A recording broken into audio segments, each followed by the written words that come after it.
মার্কিন যুক্তরাষ্ট্রের ট্রাম্প প্রশাসন নতুন করে আফগানিস্তান ও পাকিস্তানের নাগরিকদের ওপর ভ্রমণ নিষেধাজ্ঞা আরোপ করেছে। এই সিদ্ধান্ত আন্তর্জাতিক অঙ্গনে নানা প্রতিক্রিয়ার সৃষ্টি করেছে। মার্কিন প্রশাসনের দাবি, এই নিষেধাজ্ঞা জাতীয় নিরাপত্তার স্বার্থে নেওয়া হয়েছে, বিশেষ করে অবৈধ অধিবাসন ও সম্ভাব্য নিরাপত্তা হুমকি রোধ করতেই এই কঠোর পদক্ষেপ। কিন্তু এই সিদ্ধান্তের ফলে আফগানিস্তান ও পাকিস্তানি নাগরিকদের ওপর ব্যাপক প্রভাব পড়বে।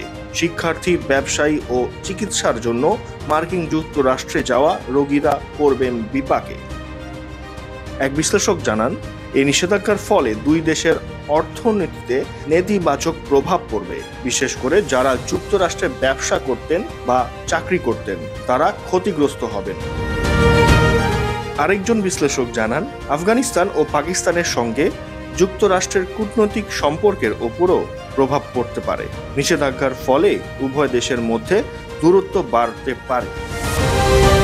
অনেকেই এই নিষেধাজ্ঞাকে অন্যায্য বলে মনে করছেন, বিশেষ করে যারা মার্কিন বিশ্ববিদ্যালয়ে ভর্তি হয়েছেন বা সেখানে পরিবারের সদস্যদের সঙ্গে দেখা করতে চাচ্ছিলেন। তাদের জন্য এটি বড় ধাক্কা। এক শিক্ষার্থী বলেন, আমি যুক্তরাষ্ট্রের একটি বিশ্ববিদ্যালয়ে স্কলারশিপ পেয়েছি, কিন্তু এখন আমার আর ভবিষ্যৎ অনিশ্চিত হয়ে গেল। এক ব্যবসায়ী বলেন, আমার ব্যবসার বেশিরভাগ অংশীদার যুক্তরাষ্ট্রে, এখন আমি কিভাবে ব্যবসা চালাবো? এই নিষেধাজ্ঞার বিরুদ্ধে আন্তর্জাতিক মহল থেকেও প্রতিক্রিয়া এসেছে। মানবাধিকার সংগঠনগুলো একে বৈষম্যমূলক বলে অভিহিত করছে।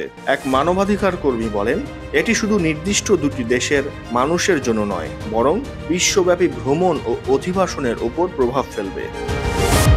ট্রাম্প প্রশাসনের নতুন এই নিষেধাজ্ঞা কতদিন কার্যকর থাকবে তা এখনো পরিষ্কার নয়। তবে এর ফলে ক্ষতিগ্রস্ত হাজারো মানুষ নতুন সমাধানের সন্ধানে রয়েছে। শেখ সামিল ইয়াসার, খবর সংযোগ।